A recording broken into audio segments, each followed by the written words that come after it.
कालपासून खूप मोठ्या प्रमाणावर आपल्या भागामध्ये पाऊस पडतोय, महाराष्ट्रामध्ये पाऊस पडतोय। आता मी नियंत्रण कक्षातूनच तुमच्या सगळ्यांशी बोलतोय। विशेषतः आताची परिस्थिती बघता जरा पुण्यामध्ये परिस्थिती पाणी खूप आल्यामुळं एकता नगर, निबज नगर हा जो पुण्याचा भाग आहे तिथं पाणी खूप वाढलेलं आहे।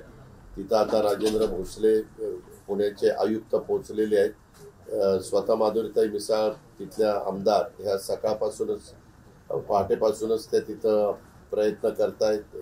तिथले जे नागरिक त्यांच्या सोसायट्यांमध्ये पाणी गेलेले आहे, काही पहिले मजली पाण्यामध्ये गेलेले आहेत, त्यांना पाण्यातनं बोटीतनं बाहेर काढण्याचा प्रयत्न आपण त्या ठिकाणी करतोय। प्रयत्न नाही, काम चालू केलेलं आहे। NDRFच्या पण आपण बऱ्याचशा टीमला तिथं अलर्ट केलेलं आहे, त्या पण बोटी तिथं पोहोचलेल्या आहेत।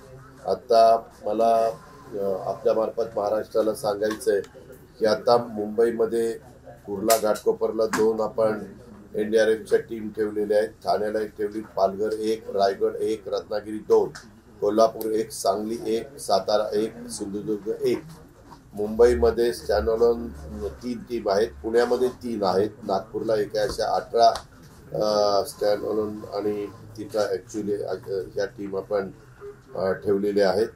तसंच SDRFच्या आपण ज्या टीम ठेवल्या त्या गडचिरोलीला 1, नांदेडला 1 आणि भंडाऱ्याला 1 आणि नागपूरला 1 आणि धुळ्याला 2 अशा 6 टीम ह्या SDRFच्या त्या भागामध्ये आपण ठेवलेल्या आहेत। हे सगळं होत असताना झालं काय, रेड अलर्ट कालच सांगण्यात आलेलं होतं।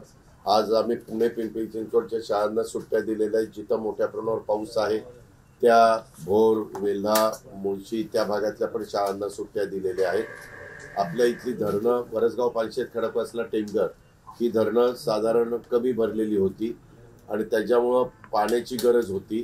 साधारण निम्मा काळच पुण्याला पाणी पुरेल अशा प्रकारची परिस्थिती होती। परंतु आपल्या इथलं 3.25 TMCचं धरण खडकवासल्याचं आहे। खडकवासल्याला वरच्या भागामध्ये पाऊस त्या सगळ्या धरणाच्या एरियात 8 इंचाच्या पेक्षा जास्त पाऊस पडला गेला। आपल्या पुण्यामध्ये जवळपास 5 इंचापर्यंत पाऊस पडला गेला। 114 आहे म्हणजे 5 इंचाला थोडं कमी, पण अंदाजे 5 इंचाच्या पर्यंत पाऊस पडला गेला। त्याच्यामुळं प्री कॅचमेंट एरिया आणि कॅचमेंट एरिया या दोन्ही भागामध्ये पाऊस पडलेला मुळे खडकवासला धरण तर लगेचच भरतं।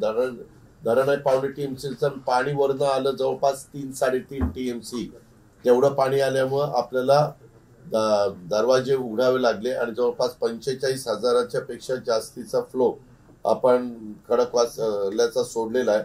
परंतु 45,000चा फ्लो सोडत असताना आम्ही एक गोष्ट कटाक्षाने केली की पहाटे सोडायचा निर्णय घेतला। रात्री सोडला असलं तर मोठ्या प्रमाणावर झोपेत असतानाच लोकांचे जिथं सखल भाग आपण त्याला म्हणतो त्या भागामध्ये पाणी शिरलं असतं, लोकांना खूप त्याचा त्रास झाला असता। त्याच्यावर पहाटे सोडल्यानंतर अजून आत्ताच्या घडीला पाणी बनगारडला पोहोचलंय, परंतु ह्याला पोहोचलेलं नाही, दौंडला पोहोचलेलं नाही। त्याला अजून काही तास लागणार आहे आणि मग नंतर ते उजनीमध्ये जाईल। परंतु बनगारडला पण तसं ह्याला दौंडला पण पाणी तसं कमी क्युसेसनी चाललेलं आहे।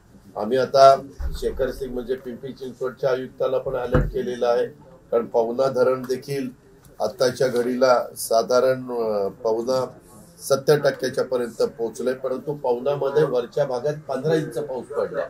त्याच्यावर जर ते पाणी आलं तर पवना धरण भरल्यावर पवनेचं पाणी सुटेल आणि पुण्यामधनं जवळनं पाणी पास होत असताना इकडं मुळशीचं पण ओव्हरफ्लोचं पाणी तिकडे येऊ शकतं, वरसगाव, पानशेत, खडकवासला, टेमघरचं पण पाणी येऊ शकतं आणि आपल्या हे ज्या धरणं आहेत तुमच्या मावळ तालुक्यातली जी टाटाची धरणं आहेत आणि आपली जी धरणं पवना आहे त्याचंही पाणी येतं।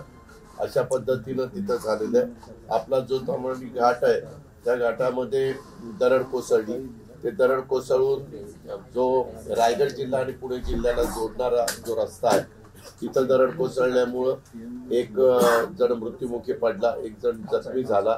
त्यांचं हॉटेल होतं छोटंसं, त्याच्यावरती दरड कोसळली गेली। आता काही मनुष्यहानी पण झालेली आहे, तिथे एक झाली। लवासामध्ये दरड कोसळली, ती एका घरावर कोसळली, बंगल्यावर।